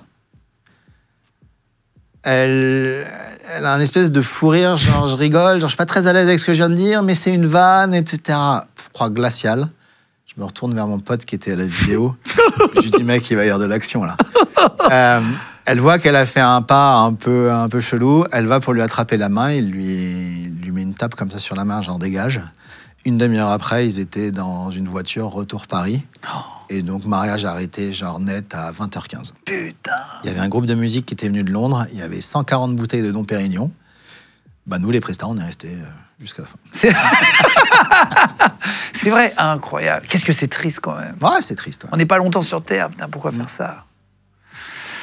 Ah oui, donc tu vois vraiment des... Est-ce que tu as raté des photos, d'ailleurs? On parle d'échecs aussi, souvent dans l'émission. C'est intéressant de savoir les moments où tu as dû rater des photos, comme tout le monde. Il peut toujours y avoir un moment où tu vas rater un truc. Je pense au moment où j'étais en argentique. L'argentique, c'est pas comme le numérique. Il y a un moment, c'est pas ta batterie et ta pellicule. Il y a un moment où il faut changer la pellicule. Donc moi, je faisais du moyen format. Sur du moyen format, tu as 16 pauses. Donc par exemple, quand tu es sur la 15e, tu essayes de pas faire en sorte que c'est le moment où ils vont changer les alliances ou faire le bisou à la fin, parce que sinon c'est bzzz et tu es en train de rater un truc. Donc ça, c'est de l'anticipation. J'ai jamais raté de photos, en tout cas pour moi, où je me suis dit merde, c'est un drame. Et puis un mariage, ça dure 3 jours, on shoot 3000 images. Il n'y en avait pas, à mon sens, qui était super importante. Mais une fois, j'ai la mère d'une mariée, je livre les photos, je suis très content de moi. Très beau mariage dans le sud de la France. La mère de la mariée me répond en anglais, je suis dévasté. I'm devastated. Je dis, ah bon pourtant, c'est en ligne avec ce que je fais d'habitude. Moi, je suis très content. En parlant des photos. Partant des photos, ouais. Je dis, ah bon, pourtant, c'est en ligne avec ce que je fais d'habitude. Elle dit, non, mais c'était une cérémonie juive. Et à un moment, dans les cérémonies juives, il passe un verre avec du vin et tout le monde boit dans le verre avec du vin.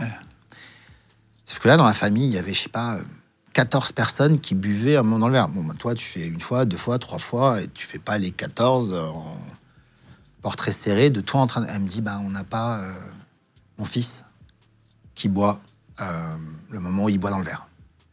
Je dis, donc ça ruine la galerie, les 3000 photos et le mariage. Oui. Ah, waouh. Et donc là, énorme coup de pression. Je me dis, mais parce que c'était assez tôt dans ma carrière, donc je dis, je sais pas comment gérer ça. Et en fait, ensuite, tu te rends compte que, il se trouve que c'est des gens qui voulaient potentiellement récupérer un peu d'argent parce qu'ils avaient un peu... Ça arrive souvent que les gens dépassent le budget. Ah, ils essaient de... Et que derrière, ils essayent de rattraper négocier un peu, de négocier là où ils peuvent. Donc cette fois-ci, ça c'était ce cas-là. Une autre fois, premier mariage que je shoot après avoir quitté mon job. Donc là, je viens de quitter mon job, je viens de divorcer, je vis dans 40 mètres carrés avec ma fille. Le moral, il est nickel. Je shoot mon premier mariage tout en argentique à Saint-Émilion. Je suis très content du mariage. Les photos, elles reviennent. En plus, avec l'argentique, tu as ce côté où ça revient du labo, donc tu es là, putain... Il y a ce temps de latence. Un peu de magie, avant de les voir, etc. Je vois le truc, je dis génial. Je les envoie à une publication, parce que dans le mariage, ça fonctionne comme ça. Tu publies tes photos, les mariages sont publiés. Je les envoie à la très grosse publication du moment. Les mecs qui me disent le mariage est superbe, on le publie. La mariée me répond, les photos sont catastrophiques. Je reçois son mail. Je suis en train de shooter le deuxième. Ça, c'était le premier. Je suis sur le deuxième mariage où j'ai tout claqué ma vie, quoi. Là, je suis en train de shooter le mariage, les photos, c'est de la merde, on n'aime pas. J'ai dit, allez, toi, t'es encore bien parti, après avoir démissionné de ton stage de finance, franchement, on est sur une grosse trend. Et en fait, qu'est-ce qui s'était passé? Je lui dis, donc là, j'essaye de creuser, je dis, mais qu'est-ce qui se passe? Qu'est-ce que t'aimes pas dans les photos? En fait, je me suis rendu compte que c'était elle qui était concernée, elle ne s'aimait pas. Et en fait, je me suis rendu compte que c'était quelqu'un qui avait un problème avec son apparence. D'accord. C'est quelqu'un qui avait potentiellement des problèmes alimentaires, etc. Et en fait, sur 80% des photos, elle n'aimait pas sa gueule. Bon, et à un moment, ça, moi, j'y peux rien. Je la trouvais très jolie. C'est des photos que je suis encore en mesure de montrer aujourd'hui. J'ai aucun problème avec ça. Elle n'aime pas. Oui, elle se trouve pas belle. Elle se trouve pas belle, donc il y a un moment, tu peux rien faire. Mais il y a des jours où on se trouve moins beau que d'autres. Ça arrive par période. C'est dommage quand c'est le jour de ton mariage, effectivement. Ouais, mais ça, malheureusement, si t'es stressé pendant 15 jours avant, ça fait maigrir des gens ou grossir des gens, ce qui grignotent, son stress, ça peut se comprendre. C'est pour ça que je leur dis, le seul truc, c'est lâcher, pas de stress. Vous avez une team de je sais pas combien de prestataires qui s'occupent de vous. Vous leur faites confiance, donc on lâche tout ça. T'as eu des mecs, ça c'est un peu la hantise de tout le monde, mais qui ont eu vraiment une énorme grippasse le jour de leur mariage? C'est une énorme grève, quoi. Ils arrivent, ils ont 42 fièvres. Non, j'ai pas eu de grippe, j'ai pas eu de gens malades, mais j'ai fait un mariage sur la côte Amalfitaine en plein juillet, en juillet 2022. C'est un de mes mariages préférés, d'ailleurs. Il est tout en haut dans mon portfolio. Tu arrives sur la côte Amalfitaine, donc à côté de Naples. La date du mariage, je crois que c'est 20 juillet. Il fait 45 degrés. Tu as 7 personnes qui ont fini à l'hôpital pour déshydratation. Non, mais tu rigoles, mais ça a tombé comme des mouches, quoi. Et donc, Donc, j'ai pas eu de gens malades, mais tu as des gens qui peuvent être déçus par les conditions Non, mais tu parles un mec jour du mariage. Pardon, mais c'est quand même enfin, pour des mariés, j'imagine. Moi, je suis pas marié, mais ça devait être compliqué les jours d'avant, goûter les traiteurs, les machins, les trucs qui arrivent, t'es déréglé, tu peux avoir, je sais pas, une diarrhée, un mal de ventre, un stress. Ouais. Et pour un marié, t'imagines, t'as une diarrhée le jour de ton mariage. C'est ce que je me suis dit. Si c'est arrivé, je l'ai pas su. Tu vois, c'est stressant, quoi. Tu te dis, c'est le jour de leur vie. Est-ce que ils vont chez le coiffeur avant? T'as jamais eu de galère aussi? C'était pas prévu, je pose ça, mais je sais pas, un gâteau qui tombe sur le marié, sur la mariée, une vraie galère physique, tu sais, où il se tâche. J'ai pas eu le gâteau qui tombe, mais j'ai eu un truc qui a mis un gros froid. J'ai fait un très gros mariage au lac de Caume où le marié était pakistanais. Et donc, il y avait 3 jours de mariage et il y avait un jour du mariage. Un jour, c'était le mariage pakistanais. Le lendemain, c'était le mariage un peu plus occidental, etc. Et le mariage pakistanais, c'était une soirée Bollywood. C'était super beau, super coloré, des fleurs de dingue. Joyeux. Tout le monde habillé en... J'allais dire sari, je sais pas si c'est le mot. Je sais pas. Merci de m'aider. Je te laisse te démerder. C'était une super soirée. Et l'entrée des mariés était censée être le clou du spectacle. Et donc, il y avait une chanson un peu pakistanaise ou indienne qui commençait. Et à un moment, il y avait un mix de cette chanson en disant « Et maintenant, les mariés ». Le DJ s'est planté. Il a joué la piste sans « Et maintenant, les mariés ». Et donc, si tu veux, la musique commence, les gens debout, ambiance de ouf. Et la mariée qui attend le moment où elle entend « Et maintenant », un truc pour y aller. Sauf que ce truc-là n'arrive jamais. Donc là, à un moment, le mec, il baisse la musique, il arrête le truc, la mariée en pleurs, t'as niqué mon entrée, faut tout refaire. Et donc là, il y a une espèce de deuxième prise. Et là, effectivement, ça a mis un peu un blanc. Je vais te citer des choses. Si tu veux bien, tu vas me dire si tu as déjà vu ou si ça a existé dans les mariages, d'accord? Une piste de danse en or 18 carats. Alors, j'ai jamais vu, mais je suis absolument persuadé que ça existait. Ouais. Oui, fabriqué par l'entreprise David Beam aux États-Unis, qui fait des mariages de luxe. Vous avez la photo qui apparaît, là, voilà, c'est une piste. On est très bien David, qui est un mec super sympa. Une piste, voilà, complètement en or. Bossé, ouais. Un mariage avec 4 invités qui a dépensé 300 000 € de fleurs. Alors 4, je sais pas, mais moi j'en ai fait un avec 6 qui a dépensé 300 000 €. C'est vrai? Eh ben oui, ça existait. Il dépense 300 000 balles de fleurs pour 6. Putain, quelle folie. Il y a des mariages, c'est ton Alors attention à ce que je vais dire, parce que je veux pas que ça soit mal interprété, mais 300 000 € de fleurs, ça va vite.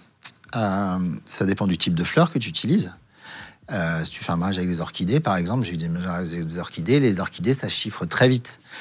Donc, je suis pas en train de dire que tout le monde a 300 000 € à mettre des fleurs, mais ça me paraît pas non plus totalement démesuré. Je pense que j'ai eu des mariages où le budget fleurs se comptait en plusieurs millions. Putain, c'est quoi le plus petit mariage que tu as fait en nombre de personnes? Bah, c'était celui-là, avec 6 personnes. T'as qu'une pellicule, là, ça suffit, non, du coup? 6. Alors, tu shootes effectivement moins. Vous êtes autant de photographes que de gens? Non, t'es plus. Alors, pas de photographes, mais quand tu prends les prestataires, t'as les wedding planners, t'as un photographe, t'as un vidéaste, t'as un fleuriste. Pourquoi avec des budgets comme ça, ils se marient qu'à 6, ces gens-là? J'ai eu beaucoup de cas où les gens... Préféraient faire des petits mariages? Ouais, mais alors là, la question qui se pose, c'est pourquoi t'en fais autant? Si tu fais un petit mariage, à la limite, tu te maries sur une falaise avec une petite table de 4 personnes et puis terminé. Pourquoi t'as besoin d'aller repeindre un hôtel avec autant de fleurs? Ouais. Un gâteau de mariage d'une valeur de 75 millions de $. Un gâteau de mariage. Est-ce que ça existait ou pas? Alors, si tu me dis oui, honnêtement, rien ne m'étonne dans le mariage, mais celui-là, il est intense quand même.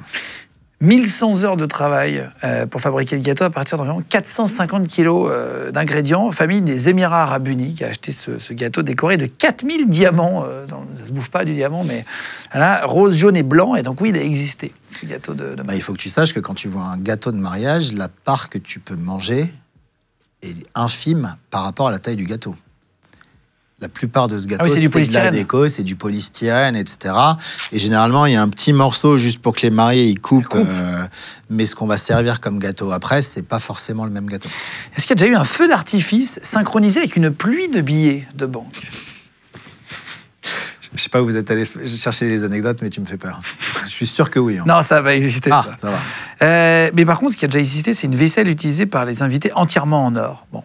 Ouais. Mariage du prince héritier de Brunei, Rolls-Royce utilisé pour aller chercher la mariée, était même plaquée or, la Rolls-Royce. La vaisselle était complètement entièrement en or. Une piscine remplie de Dom Pérignon, de champagne, dans laquelle les invités pouvaient nager en fin de journée. Je suis sûr que oui. Alors, non, mais ça aurait été possible, effectivement. Tu peux voir ce genre de truc-là, quoi, de folie un peu. Ouais. Il y a une voiture de luxe qui aurait été offerte à chaque invité d'un mariage. Je me demande si je ne l'ai pas entendu, cette histoire. C'est l'homme d'affaires Ajay Gupta, qui est un homme d'affaires indien, qui a offert une voiture de luxe à chacun des invités. C'est n'importe quoi. T'es content quand t'es sur la guest list? Ah putain, ouais. Quand t'es le petit cousin du petit cousin qui t'a invité. Beyoncé en concert privé à un mariage, oui. Elle a fait celui de la fille d'un milliardaire indien aussi, Mukesh Ambani. Oui.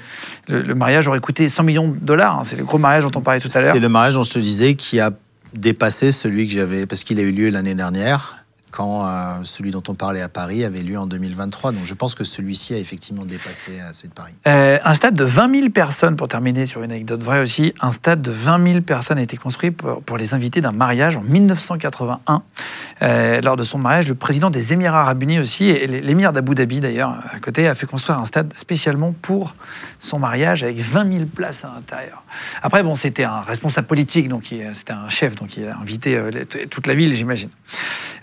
Toi, ton plus gros salaire, c'est Balenciaga. On t'avait demandé avant. Mon plus gros job, ouais. Ton plus gros job, qu'est-ce que ça veut dire, plus gros job? C'est la fois où tu as le plus de budget au total? Ouais, c'est moi un job, généralement c'est un mariage, mais là effectivement en 2018, je reçois un mail de Balenciaga, donc la marque de mode, qui me dit Greg, on aimerait que tu photographies notre prochaine campagne. Le mail il sort de nulle part, j'ai jamais fait de mode de ma vie, je me dis c'est un pote qui me fait une vanne. Je me dis, c'est pas possible que comme ça, sorti de nulle part, j'ai une marque qui est aussi connue qui m'appelle pour photographier une de leurs campagnes. Je commence à discuter, il se trouve que c'est vrai. Il se trouve que le mec derrière, c'est concret, et ça va même arriver très vite. Et là, il me dit, envoie-nous un budget, sachant que il faut que tu budgétises aussi tout ce qui va être utilisation des images, parce que il va y avoir de l'affichage dans le métro, il va y avoir de l'affichage sur Times Square à New York, à Tokyo, etc. Chose que j'ai jamais fait de ma vie, quoi. Et du coup, je fais quoi? Je me renseigne sur des potes qui bossent dans la mode en disant juste, j'ai aucune idée combien ça vaut. Les mecs, ils me disent, ça, si t'envoies moins de 200 000 euros, t'es mort. Genre, tu vas passer pour un guignol. Je dis, mais il y a 2 jours de shoot. Et on s'en fout, c'est l'utilisation des images. Je dis, moi, les utilisations d'images, ça me paraît un peu abstrait. Ouais, moi, je bosse 2 jours, quoi, tu vois. Et je me rappelle, donc j'envoie un truc genre 200 000 euros. Les mecs me font une négo en me disant, c'est un peu haut, 180. Moi, laisse-moi parler à mon agent. Bon, allez, c'est parce que c'est toi. Il n'y avait pas d'agent, c'était juste moi. Et donc, ça a été mon plus gros job. Ça m'a donné une bonne exposition. Tu me disais tout à l'heure. Je montre les photos, pardon, parce qu'on en parle. Hein, je montre les photos à l'image, et que vous puissiez voir un peu ce que tu as shooté. C'est dans Paris, on voit derrière. Ouais, donc ça a été sur la bâche qui couvre le Louvre. Il y a eu des photos sur des buildings à New York. Ça a été vraiment partout pendant 6 mois. Ah oui, on voit la photo, là, vous voyez, comme ça vous pouvez voir là, le Louvre et les buildings, comme ça vous pouvez voir un peu comment ça a été affiché. Mais ça n'en reste pas moins un job qui m'a pris 2 jours. Et c'était assez intéressant parce que du coup, une fois que les mecs me bookent, ils me disent, Greg, maintenant, envoie-nous la liste pour le matériel lumière dont tu as besoin. Matériel lumière, moi, je viens avec mon appareil et mes 3 objectifs et ça va faire le job, quoi. Je dis, non, c'est pas possible du tout. Nous, on te book au moins ça. Et là, le mec, il m'envoie la liste d'un camion de matériel. Il y en avait pour 30 000 euros de location. Je dis, tu peux le booker si tu veux, mais moi, je sais pas m'en servir. Donc, il me dit pareil, combien d'assistants tu veux? Il y a un mec retour ordinateur. Je dis non mais moi vraiment j'arrive avec ma valise et mon ordi et mon appareil. C'est comme ça que je travaille, essentiellement de la lumière naturelle. Donc j'ai fait mon truc. J'avais pas mal de stress parce que tu te retrouves d'un coup d'un seul sur un mariage où on te laisse totalement... Non, c'est pas un mariage, un setup. Oui, mais tu te retrouves d'une situation d'un mariage où on te laisse totalement la main libre sur... T'es branché à un ordi et puis dès que tu shootes, il y a 30 personnes qui regardent sur l'ordi en disant « Non, mais plutôt comme ci, plutôt comme ça ». À un moment, on shoot une photo devant un maraîcher dans le 20e, dans la rue, et il y avait des fraises derrière sur le plan, mais les fraises, elles étaient sous plastique. Balenciaga qui dit au maraîcher, donc ils avaient dû filer un billet au mec pour qu'on puisse shooter devant son échoppe, et ils disent « Est-ce que vous pouvez enlever le plastique des fraises ?» Et le mec dit « Ah non, parce que sinon je peux plus les vendre. » Le mec il dit « On achète les fraises. » Ils ont acheté 2000 balles de fraises. Ils sont partis derrière, ils avaient une camionnette de fraises. Et donc, je fais ce job. Et derrière, je leur dis, juste par contre, une fois que le job était rendu, j'étais très content, ça s'est bien passé, honnêtement, détente. Je dis, j'ai juste une question. pourquoi moi? Parce que bon, des photographes de mode, il y en a plein. Ouais, pourquoi ils t'ont choisi alors que t'as jamais fait ça moi J'ai jamais fait ça de ma vie. Eh bien, écoute, nous, chez Balenciaga, on prend pas de photographes de mode. On prend des photographes qui viennent toujours d'univers un peu différents. Si tu regardes la dernière campagne, elle a été shootée par un photographe qui shoot des gangs à Los Angeles. Et c'était effectivement intéressant. Tu voyais le logo Balenciaga et des mecs avec les fringues, mais sur des murs alignés, un peu une autre patte, quoi, une autre patte. Mode gangsta, quoi. Et ils disent, bah là, en fait, on voulait shooter que des couples, qui sont en plus des couples, des vrais couples. C'est-à-dire, on a demandé à des mannequins de venir avec leurs partenaires. Ah ouais, ok. Fort. Donc, par rapport à ça, on voulait un photographe de mariage. Et comme dans les mannequins, nous, on est Balenciaga, donc on est très ouvert. Donc, il y avait des couples gays, il y avait des couples lesbiens, il y avait des noirs, il y avait des asiates, etc. Ils me disent, ben, il se trouve que tu avais le portfolio le plus divers qu'on ait trouvé.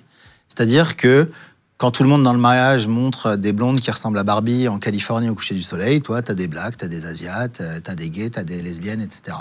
Et donc, ils disaient, ben, c'est pour ça qu'on t'a choisi. Et donc, j'ai trouvé ça intéressant parce que moi, l'ouverture que je montrais via mes photos, est quelque chose que je fais relativement naturellement. Quand bien même aujourd'hui, sur Instagram, je sais de manière certaine que si je poste un couple gay, je vais faire 5 fois moins de likes que si je poste une blonde avec un mec qui ressemble à Ken. Je vais me prendre des emojis avec des mecs qui mettent des vomis, etc. En 2025, on se parle de ça. C'est pas grave. Je le fais parce que ça fait partie de ma marque et c'était assez intéressant de voir que ça m'a fait atterrir ce job-là qui se trouve être effectivement le plus gros job que j'ai fait. Est-ce que tu as déjà raté un vol? Est-ce que tu es déjà parti à un mariage, tu t'es trompé d'avion, j'en sais rien, tu t'es retrouvé, tu as raté un train et tu t'es retrouvé un peu à la bourre? Ou alors, je sais pas si tu mets ton matos, tu vois, dans une soute, ils perdent le truc, est-ce que tu t'es retrouvé en galère? J'ai jamais raté un vol. Par contre, j'ai eu des annulations de vol. Air France qui t'appelle 2 jours avant, qui dit grève, votre vol part pas. Et donc là, t'en parles pas à tes clients, parce que ça les concerne pas. Par contre, là, effectivement, tu finis à payer sur une autre compagnie, avec un vol qui va coûter 3 fois le prix, qui va être 10 fois plus long parce qu'il y a des correspondances, etc. Ça arrive souvent. Des valises perdues. Alors, attention sur ta question par rapport au matériel. Je ne mets jamais mon matériel en soute. Donc, je me suis déjà battu. Alors, attention, on n'en est pas venu aux mains, mais je me bats avec les personnels navigants qui me disent ta valise, elle est trop lourde, ta valise, elle est trop grosse. Je dis non, mais il n'y a pas moyen. Déjà, la valise, il y a 30 000 € de matériel dedans. Et 2, tu sais pas me dire qu'elle sera à l'arrivée. Moi, je vais sur un job, donc oui, je la garde. Ma valise, je crois que sur Air France, la limite, elle est à 12 kilos. Je crois que la mienne, elle fait 25. Donc à chaque fois que je la mets dans un rack, je fais genre... Ah, c'est pas lourd. C'est pas lourd.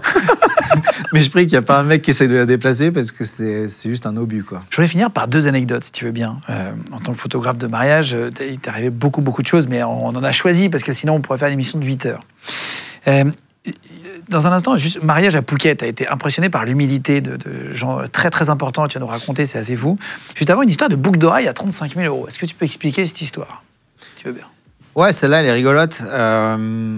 Donc, comme je disais, on photographie ce qu'on appelle des détails avant le mariage, pendant que la mariée se prépare. Les gros plans sur les objets, quoi. Gros plans sur des objets, c'est ses chaussures, c'est la robe, c'est son voile, et ça peut être la bijouterie.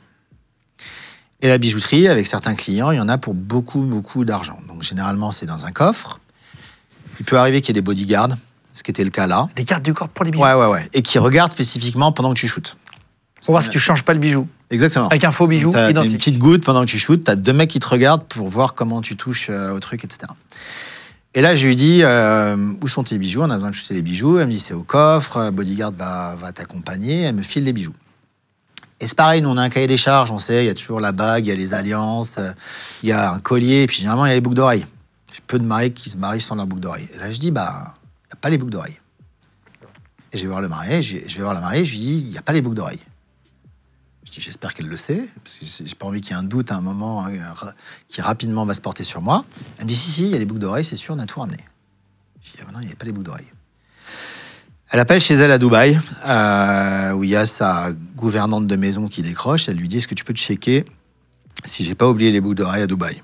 Et là, heureusement, la gouvernante dit, si les boucles d'oreilles sont là. Déjà, moi, ça m'enlève un poids. Ah, t'avais peur d'être accusé de vol? Ouais. Ça se fait vite, hein. C'est toi le photographe. Ah, t'es en contact, donc ces trucs, quoi. Qui les a vus la dernière fois? Quand tu passes au-dessus d'une grille de clim, tu te dis, au mieux qu'il n'y ait pas une bague qui tombe dedans, etc. Enfin, on se parle de ce genre de trucs, tu vois. Et donc elle dit merde, j'ai pas les boucles d'oreilles. Donc elle va voir la wedding planner. Elle me dit le mariage c'est dans 2 heures, faut que tu me trouves des boucles d'oreilles. On est au lac de Caume. La wedding planner appelle un bijoutier à Caume en disant faut que tu viennes avec 3 options de boucles d'oreilles. C'est maintenant là tout de suite. Une demi-heure après, il y a un mec qui arrive avec une mallette qui ouvre. Et là, 3 paires de boucles d'oreilles. Pour les acheter, hein, pas pour les louer. Hein. Pour les acheter. Ah oui, non, pour les acheter. Et là, elle en essaye 2. Elle me dit, Greg, laquelle? Qu'est-ce que j'y connais en boucle d'oreille, quoi? Donc je lui dis au hasard, c'est à la droite, elles sont bien. Et elle dit au mec, how much? Combien? Le mec, il dit, ça, c'est 35 000 € la paire. Elle dit, c'était pas prévu dans le budget, mais bon, allez, c'est mon mariage, c'est le cadeau que je me fais à moi-même. Et là, lui, une espèce de sans contact. Et puis. Et ça paye. Et donc, moi, j'ai choisi. Je saurais jamais quel était le prix des autres. Peut-être qu'elle c'était 3 fois moins cher, peut-être qu'elle c'était 3 fois plus cher, on saura jamais, quoi. Incroyable. Et le mariage à Phuket, alors c'est parce qu'on t'avait demandé avant si tu avais été impressionné par une personnalité en particulier, dans tous les sens du terme, et tu nous as parlé d'un des derniers que tu as fait, justement, je crois. Moi, je suis pas vraiment impressionné par les célébrités, par le bling, etc. Moi, je suis impressionné par les gens qui ont réussi et qui gardent une humilité. C'est mes valeurs, c'est de là où je viens. J'aime bien ça. Et donc là, je me retrouve à Phuket. Et je connaissais le lieu à Phuket, qui est un des plus beaux lieux en Thaïlande actuellement. Je connaissais la wedding planner, je connaissais la mariée. Mais je ne m'étais pas renseigné sur le propriétaire du lieu. Ça m'arrive rarement de dire, le lieu, il est super, qui est le propriétaire? C'est quoi le lieu, tu dis? Le lieu, il s'appelle The Vanderbilt Estate. Donc Vanderbilt comme la famille Vanderbilt. C'est à Phuket, c'est un lieu qui est magnifique. Pardon, je ne connais pas la famille Vanderbilt. Les Vanderbilt, c'est une des plus grosses familles aux États-Unis avec les Rockefeller et les Rothschild. Donc, c'est les très gros industriels du début du XXe siècle qui ont gagné énormément d'argent et qui étaient les plus grosses familles. À l'époque du Titanic, je crois que dans le film sur Titanic, tu vois ces gens-là. Ouais. D'accord. Et là, la wedding planner, elle me dit, écoute, Greg, il faut que tu viennes la veille parce qu'on va repérer le lieu ensemble. Ça se fait souvent. Je vais te faire un tour du lieu. Là va avoir lieu la cérémonie, là, la réception, etc. Et là, on arrive et il y a un mec qui se présente. 65-70 ans, d'origine indienne, pieds nus, et il me dit « Bienvenue chez moi ». Je suis assez étonné parce qu'il est indien, on est en Thaïlande, donc je me dis « Ok, c'est un indien qui vit ici, il a acheté ce lieu-là, mais je m'arrête ici, quoi ». Et il me tend la main, il me dit son prénom, et je zappe son prénom parce qu'un prénom d'origine indienne, je retiens pas le truc, etc. Je fais le tour avec la wedding planner, et la wedding planner me dit une fois qu'on a fini, on va dîner avec... elle me redit le prénom. Je dis ok. On va dîner. Le mec nous sort son pick-up, un truc, t'as l'impression d'être dans le pick-up de Walker Texas Rangers, un truc d'il y a 30 ans en arrière, etc. Donc vraiment, ça paye pas de mille. Le mec, il est pas ostentatoire, quoi, il montre rien. Zéro, le mec, il est en tongs et tout. Et là, il commence à m'interroger sur « Ah ouais, mais les mariages que tu fais, le mariage du siècle, j'ai vu, raconte-moi. » Et là, le mec me dit « Ah, vous étiez à l'opéra? Moi, je suis le premier qui ait privatisé l'opéra pour le mariage de mon fils il y a 30 ans. » Je dis quoi? Qu'est-ce que c'est que ce mytho? Oui, t'as plein de gens qui... Lui, avec son pick-up à Phuket, il a privatisé l'opéra Garnier dans les années 90. Il me dit oui, c'était dans les journaux, c'était dans Le Monde, plus gros mariage de l'époque, etc. Ensuite, il me parle du mariage de sa fille, où il a privatisé un hôtel à Miami. Je dis, mais qu'est-ce que c'est que ce truc-là? Et au fur et à mesure, je me rends compte qu'il a un peu d'argent, mais sans plus de trucs. Et à un moment, il me parle d'un mariage que j'ai fait pour une famille où j'ai fait leurs 2 filles. Je fais les mariages des 2 filles, c'est les gens qui travaillent dans la mode à New York. Et sur ces mariages-là, il y avait Tommy Hilfiger, lui-même, qui était invité, qui est un mec très sympa, etc. Et là, je lui dis, bah oui, Tommy Hilfiger, je ne sais plus pourquoi on parlait de lui, je l'ai rencontré sur 2 mariages. Et il me dit, ah, mais t'es au mariage de machin truc. J'ai dit, je connais très bien ces gens-là. Et il me dit, et Tommy Hilfiger, c'est moi qui l'ai mis la première fois en affichage sur Times Square à New York. Et là, je lui dis, tu bosses dans la pub? Il me dit, non, je suis propriétaire de la marque. Je dis, mais qu'est-ce qui me... Et tu sais, vraiment, t'es dans un métaverse. Propriétaire de Tommy Hilfiger. T'es dans un métaverse, tu dis, t'as un mec indien pieds nus, là, qui est propriétaire d'un lieu à Phuket, qui te dit, il est propriétaire de Tommy Hilfiger. Tu comprends rien, tu dis, j'ai sûrement picolé un peu trop, tu vas rentrer te coucher, c'est le décalage horaire, etc. Je rentre, j'appelle ma femme, qui bosse dans la mode, donc qui connaît très bien le sujet, etc. J'étais bouffé avec un mec, il me dit, il est propriétaire de Tommy Hilfiger. Elle me dit pas que t'as bouffé avec Moine Murjani. Il me dit, ah ouais, c'est son nom. truc que j'essaie de retrouver pendant tout le dîner. Elle me dit, il me dit, mais le mec est multimilliardaire, c'est un baron dans la mode. Il est propriétaire effectivement de Tommy Hilfiger, de Vanderbilt, mais c'était un des pionniers. Et là, je vais sur Google Images, le mec il a des photos, il tape dans le dos de Karl Lagerfeld. Et donc le mec est un énorme. Il y avait quoi comme autre marque? Tu te rappelles ou pas? Que ça. Que ça. Vanderbilt et Tommy ça. Hilfiger, mais que ça dans la mode. Après, c'est un conglomérat où il a 1 million d'autres trucs. Ouais, il a un gros. Et donc ce mec-là, j'ai dîné toute la soirée avec lui. Il nous a. Ce qui était rigolo, c'est que je me suis quand même battu pour l'addition. Je suis content de l'avoir laissé partir, du coup. Mais j'ai bien aimé le fait que le gars t'approche pas en disant, au fait, voilà qui je suis. Il y a un mec ultra accessible, hyper gentil. Depuis, il m'envoie des DM sur Instagram. Le mec est vraiment adorable. Et ça, j'aime bien. Pour terminer, il y avait une histoire de paiement en cash. C'était assez marrant. Tu avais été un peu surpris. Normalement, on te paye, c'est facture, c'est déclaré. Hein, tu peux pas cacher le truc. Comment tu t'es trouvé de payer en cash d'une manière un peu étonnante? Alors, pourquoi c'est déclaré? Parce que moi, tous mes clients sont à l'étranger. Donc moi, pour bloquer une date, je demande un acompte. Et donc, c'est toujours un virement, etc. Parce qu'ils font un virement. Tous mes clients sont quasiment américains. Donc, ça vient généralement des États-Unis. Pendant le Covid, on a traversé 2 années très compliquées, 2020-2021, parce que pas le droit de se marier. Vraiment pas le droit. Donc moi, j'ai eu un business qui, pendant 2 ans, était à zéro. Et en 2021, j'ai un client qui m'appelle. Très gros client qui vit en Suisse et qui dit, nous, on va faire un mariage. Je dis, c'est pas autorisé. Il dit, non, mais c'est chez nous, c'est dans notre maison, donc on fait ce qu'on veut, c'est pas un lieu, etc. Et elle me dit, par contre, on veut payer en cash. Moi, ça me fait un peu chier parce que tu peux pas verrouiller le truc. Donc, jusqu'au moment où tu arrives, tu sais pas si tu vas vraiment être payé. Et tu arrives. Et là, la mariée me dit, écoute, je te présente ma sœur. C'est elle qui s'occupera de ton paiement à la fin de ta presta, en fin de soirée. C'est chiant. Aller voir les gens à 1h du matin sur la piste de danse. Un peu bourré. Ouais. Au fait... Et par contre, j'étais avec un pote, toujours le même vidéaste, Pascal, qui lui s'était fait payer avant. Je dis, pourquoi toi t'as été payé avant? Moi non, c'est chiant, etc. Bref, je fais ma presta.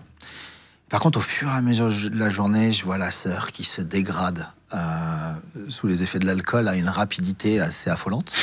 Il est 18h, elle n'est plus debout, et je me dis, punaise, c'est elle qu'il faut que j'aille voir à 1h du matin, quoi.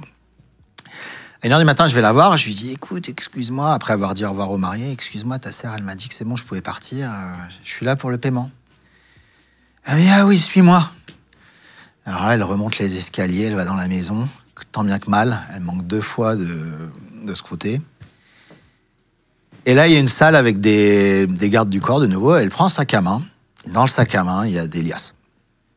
Et là, elle commence à compter, et elle me dit, c'est combien? Je dis, merde, elle n'est même pas au courant de combien. Je dis, c'était 20 000. Commence à compter. C'était le vrai prix. Hein, C'était le vrai prix. T'as pas profité de... C'est le vrai prix. Et donc là, elle compte, elle arrive à 20. C'est les billets de quoi? 500. 500. Ouais. Elle arrive à 20 000. C'est des billets qu'on voit rarement. Hein, ouais. Et puis, tu peux rien en faire en plus. Putain, c'est clair. Tu peux aller au Franprix avec, ça passe pas. Et donc, elle arrive à 20 000. Et là, elle continue. Elle veut jusqu'à 25. Et elle dit, et les 5 de plus, c'est pour moi.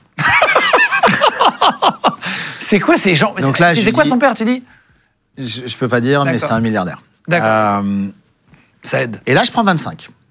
J'insiste un peu, je dis non, moi j'aime pas trop. Oui, quémander, ça fait crevard. Non, et puis tu vois qu'elle est bourrée, donc tu dis est-ce qu'elle est en pleine possession? Ah oui. Donc là, je prends 25. Elle insiste, je prends 25. J'étais chez mon poste vidéaste qui s'était fait payer avant. Je lui raconte l'histoire. Il dit non, mais je suis dégoûté, j'aurais pas dû me faire payer avant. Moi, oui, quand ils sont joyeux, qu'ils sont contents de la fête et tout. Exactement. Ça nous arrive avec les Américains des fois d'avoir des tips. Ouais. Ah, waouh. Ouais. Et les Américains, ils ont en plus un truc où tu es censé verser entre 10 et 20%, donc ça va vite. Mais c'est encadré, ils te disent, ils ont une enveloppe, c'est ton tips. Là, c'était pas ça, là, c'était la fille, genre, allez. Je rentre chez moi. Le lendemain, je repars, j'étais en voiture parce que c'était pendant le Covid. On ne prenait pas de risques par rapport aux avions, machin truc et tout. Et je suis à la station-service et là, il y a la mariée qui m'appelle. Je dis, merde, qu'est-ce qui s'est passé, quoi? Je dis, ou alors elle s'est rendue compte pour les 5 000 en plus. Elle dit, ramène les 5 000, quoi. Et là, elle m'appelle, la mariée, elle dit, écoute, je suis vraiment navré, est-ce que tu peux revenir, du coup? Je dis, mais pourquoi? Pour te faire payer, parce que ma sœur m'a dit qu'elle t'avait pas payé. Elle a même oublié de t'avoir payé, quoi. Elle a oublié donc de m'avoir payé. On se parle quand même de gens qui n'ont pas remarqué qu'il y avait 25 000 € de moins dans un sac à main. Et donc là, tu as quand même ton truc pendant une seconde en disant « Ok, je dis quoi ?» Donc je dis « Bah écoute, je suis désolé, mais si, elle m'a payé, quoi. » « Ah bon, mais c'est un scandale !» Et du coup, t'envoies un peu la frangine sous le bus parce que tu fais comprendre qu'elle était totalement déchirée. Et qu'elle oui. Quoi. Donc voilà, c'était un truc un peu marrant. Toi, tu as 2 enfants aujourd'hui. Ouais. Une grande fille et un fils. Juliette, 13 ans, et Andrea, 7 ans. Ouais. C'est ça. Qu'est-ce qu'on peut te souhaiter pour la suite? Tu as 45 ans aujourd'hui, ça marche bien, tu es au top de ton métier. Qu'est-ce que tu as envie de faire après? De plus. Ce qu'on peut me souhaiter, moi, c'est toujours cet équilibre qui est important pour moi entre vie perso et vie pro. J'adore mes enfants, j'adore ma femme, j'adore notre vie de famille. On a des métiers qui sont très prenants. De nouveau, je suis 40-50% de l'année sur la route. Donc, il y a des gens qui me disent « Ah, mais tu vois pas tes enfants ?» Non, alors je vois pas mes enfants. Au mois de juin, je les vois peu. Par contre, à tout moment, on va chez Disneyland un mardi. Donc, c'est une vie qui est un peu différente. Et on a trouvé notre équilibre comme ça. Donc, tout ce qu'on peut me souhaiter, c'est que ça continue, parce que moi, je me rends compte qu'aujourd'hui, je fais un métier de rêve, je vis de ma passion. Si quand je me suis lancé, il y a 15 ans, tu m'avais dit « Greg, un jour, tu ferais ce type de mariage », je t'aurais pas cru, clairement.